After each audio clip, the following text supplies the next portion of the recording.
Hi guys, this is Ranjit and welcome to the 6th Tech Q&A session. This is the Tech Q&A session where I answer some of your tech related questions that you guys have posted on Twitter, and I've taken about 20 odd questions and pretty interesting variety of questions related to computers, some smartphone related questions, some other gadget related questions. So let's get on with this one. And the first question I got is from Mr. Kaushik. He says, hello sir, I really like the tech content you deliver. Thank you. Why do Windows laptops performance degrade drastically after 1.5 to 2 years? As Autodesk software does not work in Mac, which laptop should be best for AutoCAD software like Revit, 3ds Max, etc.? Budget around 1 lakh to 1.25 lakhs. Let me first answer your first question. Why do Windows laptop performance degrade drastically after 1.5 to 2 years?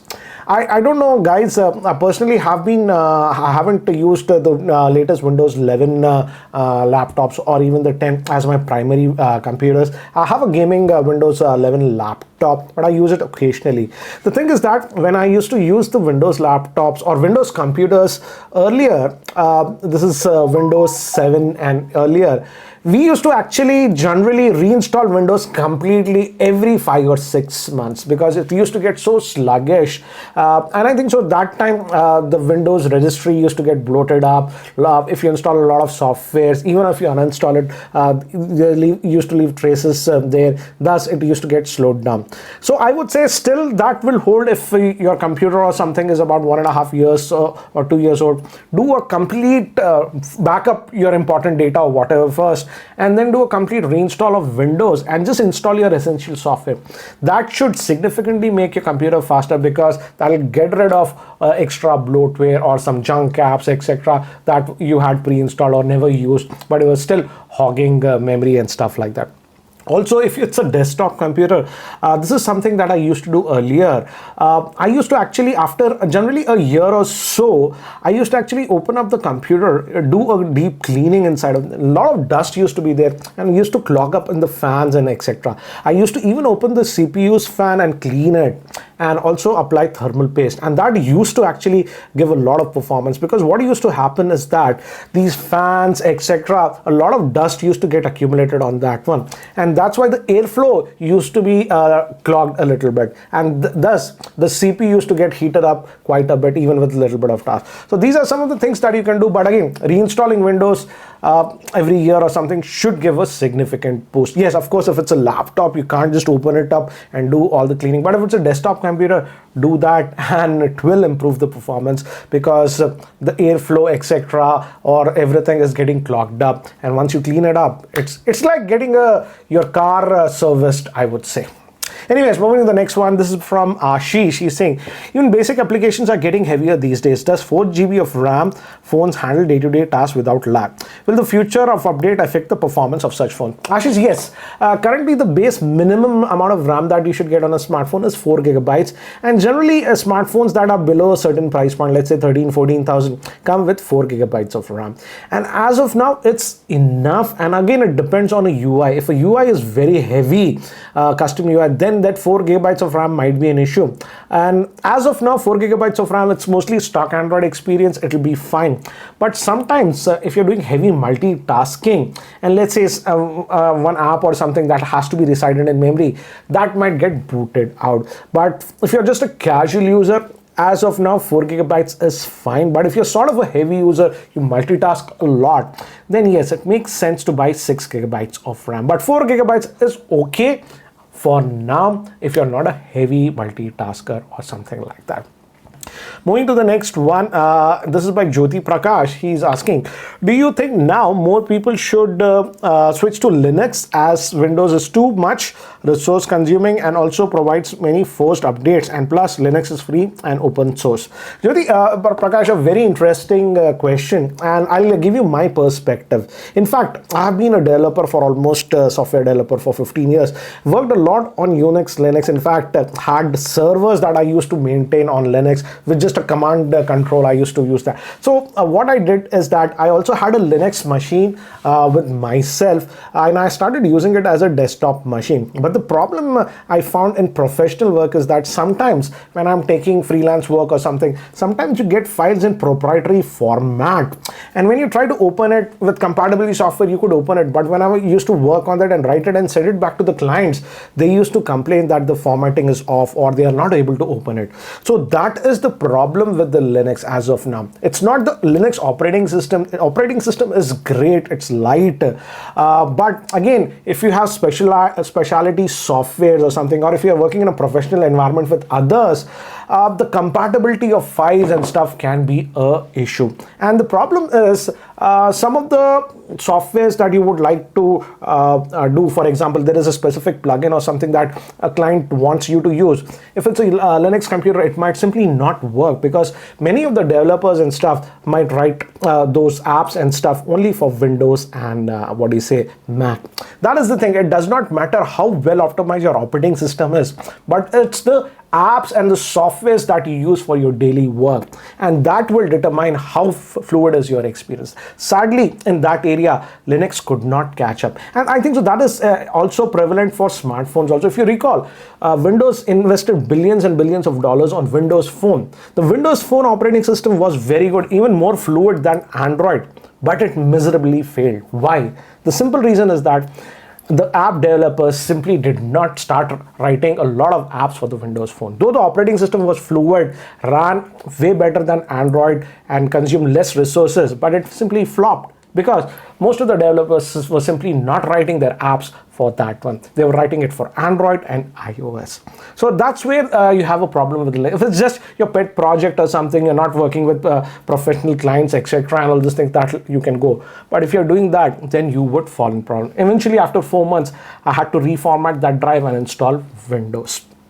Anyways, moving to the next one. This is by Nayak. He's asking, recently had a chance to experience Windows 13, just blown away by the speaker quality. Which Android counterpart do you think is par with the iPhone 13? The iPhone 13 and the 13 Pro certainly have very good speakers, but again, I won't say they are the loudest or something like that. For example, the Asus ROG 5, 5S or even the 6 will easily beat the speakers of the iPhone 13. In fact, even the Galaxy Fold 3, the speakers are louder than what is on the iPhone. So it's not like the iPhone has the loudest speakers. There are quite a few of Android phones, especially on the higher end, that have very good speakers. But sadly, the new Samsung Galaxy S22 lineup of smartphones actually degraded the speaker quality, I would say. The earlier Samsung S series phones had a better speaker than the S22. S22, they lowered the speaker. But certainly, it's not like the iPhone has the best speakers. There are quite a bit of Android smartphones, especially on the flagship end, that have louder, better speakers. Anyways, moving to the next question. This is by Nishant.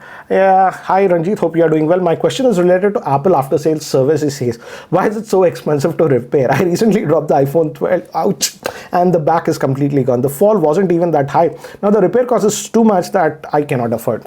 Yes, Apple repair cost for smartphones and even for laptop is astronomical. For example, I recall my friend, he had the iPhone 12 Pro. He accidentally dropped it and he didn't have a major crack at the back, but just one, line of crack. So he thought, let's get it replaced. It's not looking good. He thought it will be a little bit expensive. Yes, 5,000-6,000.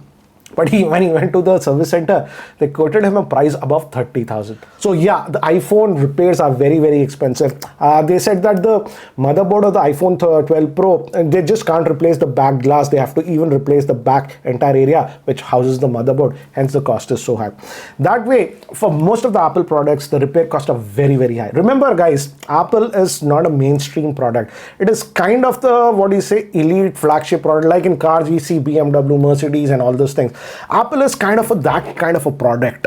So the repairs are actually very, very expensive if you don't have Apple Care. Even for the laptops, if something happens to your laptop and you are not in warranty or you have Apple Care, oh my God, you will get a shock of your life for the repairs.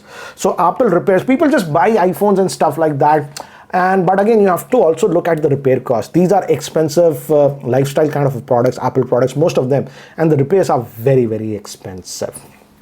Hate it hate the trend, but yeah, that's what it is. Moving to the next question, this is by Zuma. He's asking, if one is looking for a high-end Android smartphone and can wait for a month or two, should he wait for the Snapdragon 8 Plus Gen 1 devices to hit the market, since Snapdragon 8 Gen 1 was a disappointment? Zuma, you can definitely wait. For example, Asus just launched this ROG Phone 6 that has the Snapdragon 8 Plus 1 Gen, and definitely I would say initial impressions, this processor is heats up a lot less compared to the Snapdragon 8 Gen 1, and also looks like more power efficient. Yes, and we will be seeing a lot more smartphones even in India. For example, iQOO has committed, Motorola has also committed, and even OnePlus has committed that they'll be coming out with smartphones with the 8 Plus Gen 1 in India very soon. So if you can wait for some time, definitely wait. This is by Utsav. Is it worth buying the Sony XM3s over XM4 due to budget constraint, or are there any other less expensive active noise cancellation headphones available? Priority, active noise cancellation. Utsav, just go for the XM3s. These are the XM3s. I also have the XM4s, but these are so good that I really don't bother about the XM4s also. My XM4s are in my other office.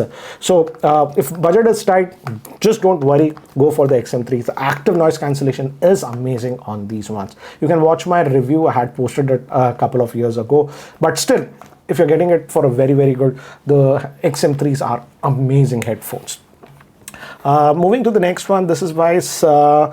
Sapandan. He's asking, I have a different question. He says, it will be great if you answer it.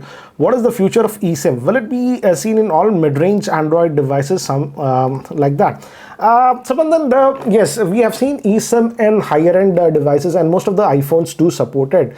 But I doubt they will start coming a lot in mid-range devices, because the thing is that at least in India, the eSIM adoption hasn't been that great. People still prefer a physical SIM because it's very easy to swap a physical SIM from one phone to another. For example, if it's a physical SIM, I can just remove my SIM from this phone and put it on this phone, and it instantly starts working. With the eSIM, you have to go back to the cell phone provider, deactivate it, then only you can reactivate it on the other phone.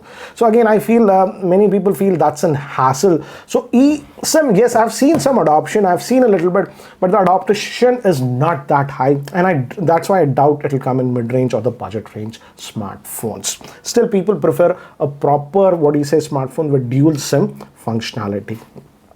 This is by Sai. He's asking, I want to buy a new phone. He says, video quality is my highest priority, and which one should I get, the iPhone 13 or the Samsung S22 Plus? Sai, as you're telling video quality is the highest priority, then I would suggest the iPhone 13, because still, in terms of video quality, the iPhones do a better job than most of the other Android smartphones, including the Samsung S22 Plus. Okay, moving to the next one. This is by Bharat. He says, what will be of preference, a TWS or a wired headphones? Assuming you have a 3.5mm converter, which one would sound better? If I have a choice between a TWS and a 3.5mm headphone, wired, earphone, I will go with a wired earphone or a headphone any day, because the quality is much better. For example, I can get a wired earphone or something for just about 2,000 and it'll sound amazing. If I want that same quality in TWS without issues, I might have to spend close to about 7,000-8,000 rupees. So definitely, and the terms of sound quality, and if a value is more important, a wired headphone or a wired headset simply makes more sense. This is by Hegre. He's asking, I want to ask about Wi-Fi calling. I use both Jio and Airtel SIM on Jio. If you disconnect Wi-Fi calling won't turn on until you connect to the network. On Airtel, on Wi-Fi calling, you can't receive any messages, but you can send them why anyone is not fixing this. The thing is that Wi-Fi calling, I actually use Wi-Fi calling and I rely on it, and there is some network compatibility problems that I know. I am no longer using Jio Fiber. I'm currently using Airtel Fiber, and I have the Airtel SIM and even a Jio SIM, and Wi-Fi calling, at least on Airtel Fiber, works very well without any issues. I've heard sometimes Jio creates a problem, Jio Fiber creates problem. So again, it's a network issue. And also another thing to note is that what I have noticed is that sometimes some of the smartphone models simply do not work that well with Wi-Fi calling. That's why in my full reviews, I make it a point to talk about how good is the Wi-Fi calling experience. So generally I've found that Airtel is okay. It works with fine with Airtel SIM or even with the Jio SIM. But sometimes I no longer have a Jio, fiber connection. So I can't comment, but I've heard, yes, Jio is a little bit picky if you have some other networks. Anyways, and again, as I've told you, it also depends on the handset also. So the handset manufacturer also has to make it compatible, Wi-Fi calling.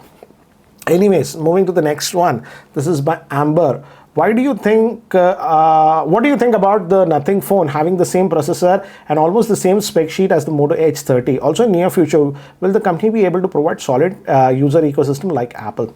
See, the Nothing phone, they are claiming a lot. They are talking about ecosystem. So it's not just the phone. They might be launching a lot more devices in future. So again, we can't comment or talk about the hype or what it is right now. Let's concentrate on the Nothing phone 1, which will be launching, what is that, July 12th, 13th or something like that. So just next week it's coming. So let's see how that device is, because they're trying to compare it with Apple. So I'm hoping that the build quality, the finish is premium. But apart from that, how's the operating system experience? That's going to be important. Regarding the processor, yes, it's the same processor that is on the Moto H30. That's the Snapdragon 778 Plus. And it's actually a pretty good processor. If you watch my review of the Moto H30, I was very happy with that processor. Anyways, moving to one more question about Nothing. So I've clubbed them side by side. This is by Akash. Do you think Nothing phone 1 will be worth the hype with those LEDs and wireless charging, but rumored 778 plus 778G plus? What's your take on these combination? How much will you be willing to pay for the same? Regarding the pricing, guys, we don't know the India pricing, but I am assuming anywhere from the best case scenario is around 30,000 to about 35,000. That is my ballpark. It will be somewhere around that. Let's see if they can get aggressive and bring it closer to that 30,000 price point. It will be great. Processor is good. 778G plus is excellent. No issues. And yes, what they have done is that now they have given wireless charging, which was generally reserved for higher end phones. But to be frank, this phone has wireless charging. Most of the high-end phones have wireless, but I hardly use wireless charging, though have wireless chargers. So yes, they're bringing it into the mid-range. That yes, it has those LED lights at the back. That's the big hype that they have. Let's see in practical usage how well does it work, because I don't know about you, because if the phone is there, I just keep it like this. I don't intentionally keep the phone like this. For example, even this ROG phone has this back display or something. But mostly when I'm using the phone and keeping it, I just keep it like this. I don't keep it like this. So let's see how interesting and useful those LED lights at the back would be. And let's see, the smartphone is launching next week.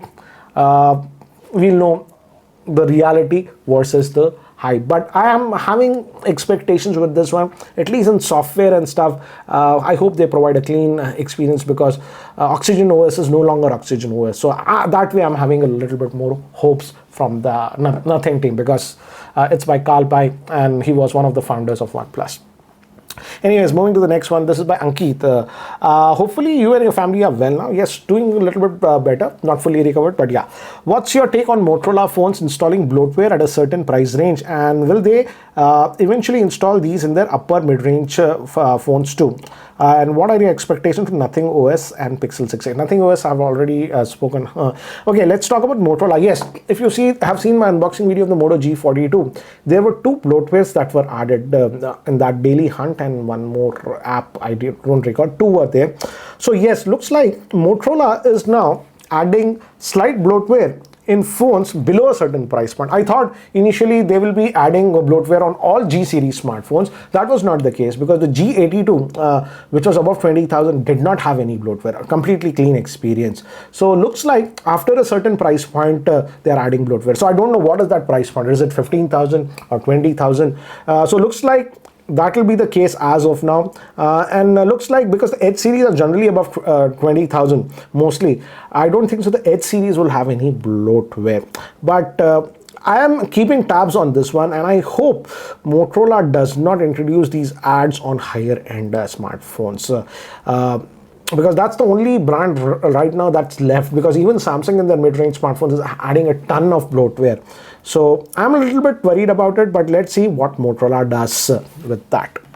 Anyways, moving to the next question, and this is an interesting camera related question. I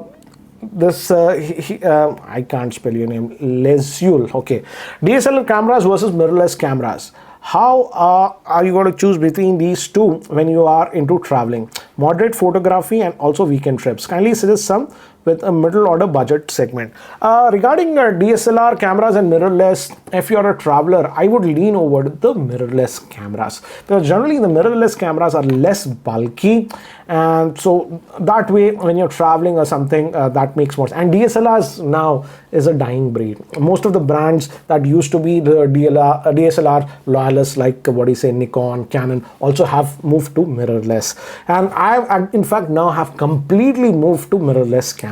In fact, the new camera that I'm shooting, this is the Sony XM3, is also mirrorless. My earlier cameras were also mirrorless, and I feel the mirrorless, the focusing and the video stuff is very good, but even for photography, that's good. And the biggest advantage of a mirrorless is it's not as bulky as DSLR. The DSLR is generally pretty bulky, so I would lean towards that one. And regarding some options in the middle order, generally mirrorless cameras are expensive, the good ones, but you can definitely look at some of the older models. The latest models are pretty expensive. The very good ones, just the body will cost you over 2 lakhs.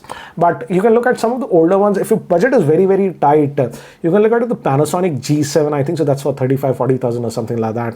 But you have slightly better budget. The Panasonic G85 is also very good. And if you do video also, the G85 is a fabulous camera for the price. Then you can also look at some of the older Sony Alpha line cameras. For example, the Sony A6400 or something like that. I hope that helps.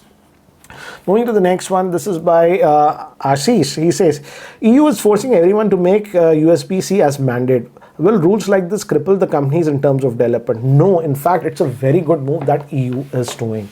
Right now, if you notice, most of the smartphone, cameras, laptops, etc. have a USB port, and most of them can charge with that. The only difference that I see in smartphones right now is iPhone. iPhone is having a proprietary lightning connector. So EU is telling for most of the electronics that you have, you should have a Type-C port, and standardizing this will reduce a lot of e-waste. And in fact, you can have just one charger that can charge all your devices. In fact, if you don't know, there is this with USB Type-C, there is this power delivery standard, and these can charge not only your smartphones, your cameras, your laptops. So it's just one Type-C charger. The port, they are standardizing it. The amount of charge that you can push through your USB-C port is nothing that they haven't capped on it. For example, we are seeing some smartphones having even 120 watt of charging.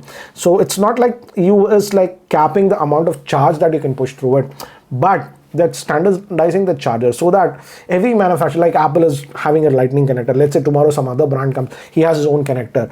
It's an inconvenience to the user, and he has to carry so many multiple cables and chargers. So I feel this mandate of EU standardizing USB-C port for electronic charging is a very good move, and in the long run this will reduce a lot of e-waste, to be frank. Anyways, moving to the next one. This is by Khare. He's asking, what's your thoughts on the Pixel 6a? Should we wait for buying this? I'm also actually waiting for the Pixel 6a to launch in India. I just hope Google launches it on time and be a little bit more aggressive. Yeah, because it's almost like $450, so I'm scared seeing the US dollar pricing right now. Hopefully, if they can even price it between 36,000 to 40,000 to be good, but if they go above 40,000, then I don't know how many people will be interested in the Pixel 6a. Let's see, keeping my fingers crossed. In fact, looking forward to the Pixel 6a. Really want to test that out. Moving to the next one, this is by Rahul. He's asking, I recently upgraded my OnePlus Nord to to Android 12 and it's terrible, he says. I was having a much better experience before. Initially, I didn't want to update, but some of the applications like weather app stopped working, so I had to. Plus, many other features are gone too. Rahul, if you have been following me, this is the new trend that many of the Android smartphone manufacturers are doing. Once they release a new model of a smartphone or something, after that couple of months, they just release a buggy, bad update that actually cripples your device. It's not only OnePlus. OnePlus has been caught doing this earlier also with the OnePlus 7 Pro. They did it. The OnePlus 8T, many users have complained to me with the last OTA update. The screen, actually, the AMOLED screen started having those lines issue like we have seen on the Samsung Galaxy S20 Plus. Also, users had an issue after that OTA update. So that's what I'm telling. I even told this in the last Q&A video. Be super careful applying new OTA updates if your smartphone is a little bit old, over a year or so. Be very skeptical about it, because many times these vendors are intentionally releasing bad updates so that your phone becomes sluggish or it has issues and you are forced to upgrade. This is happening with a lot of Android smartphone brands, not just one or two I can blame. Poco, Samsung, OnePlus, I've seen all of them, and I'm fed up of this stupid trend. Moving to the next one, this is by River Sweep, very interesting name. Hi Ranjit, I have an option to choose between a MacBook and a Windows laptop. High-end, it's for official work, which majority includes MS Office, web applications, usual browsing. I haven't used the MacBook so far, but use an iPhone, hence familiar with iOS. What do you suggest? River Sweep, I would say if you don't do gaming, then you can certainly have a look at the Mac. And if your company is paying for the new laptop, just go with the new MacBook Pro 14-inch. This is the 16. You don't need 16. It's big. 14, you will love it. The screen quality is amazing. The speakers are top-notch. And the processor is so good that anything you throw on it, it flies. And regarding compatibility, not an issue. If you're using MS Office, you have native MS Office even on the Mac. Not an issue at all. So that is not a problem at all. For example, this is the Mac. And let me just run Word on this. As you can see, MS Office, the Word just opened. So you have the Word full compatibility of Office 365 even on the Mac. So that's not a problem. In fact, I'm using the same license that I had purchased for my Windows computer. So it's compatible. You don't have to buy a new license. It's the same Office 365 license that I'm using. So that way it's good. But again, if you're doing gaming, then I will not suggest this one, because for gaming still I would say the Macs are simply not that good. In fact, you hardly have any good, hardly any optimized games for Mac. Only a bunch of a few games are there. So again, if your office is paying for it, go with the MacBook Pro 48 inches. You will enjoy it. The shortcuts and the keyboard shortcuts are a little bit different, I would say, on the Mac. But after 10-12 days of using, you will get used to it. And it's a very stable operating system. Okay, this is the last question. Slightly personal, but I'll take it because I got one more question like this. This is from Davidson. He's asking, interesting tech gadget you bought this year. And there is one more question that somebody else asked. Interesting product that you bought that was not a tech product. So I'll answer both questions. First, interesting tech gadget that you bought. I would say this year, personally for me, what I've bought is this is the camera that I'm shooting from, the Sony XM3 IV. Loving it. I think so. Purchased this about 1.5 months ago. The last couple of videos that you guys are telling the video quality has improved is because of this camera. And after this, I had to also purchase this MacBook Pro 16 inches because this one, if you want to record it the highest setting, that is 422 10-bit, the video file codec is so compressed that my iMac Pro, where I used to edit my videos, was having a problem. So eventually I had to upgrade my computer also because of this one. But overall, I would say these are two products that I have purchased in 22 tech products, and I'm very happy with both of them. In fact, loving the MacBook Pro 16 inches. Beautiful laptop, one of the best laptops that I've used if you don't consider gaming. And apart from another question that someone asked me on Twitter, interesting product that you bought this year that was not a tech product. and that would be the Triumph, my bike that I purchased this year in January. That is the Triumph Trident 660. Gem of a bike. Still love riding that one. So guys, this was the July's Tech Q&A session. If you guys are still not subscribed to my YouTube channel, hit that subscribe button. Anyways guys, that's it for now. Thanks for watching. This is Ranjit and I hope to see you in my next video. Take care guys.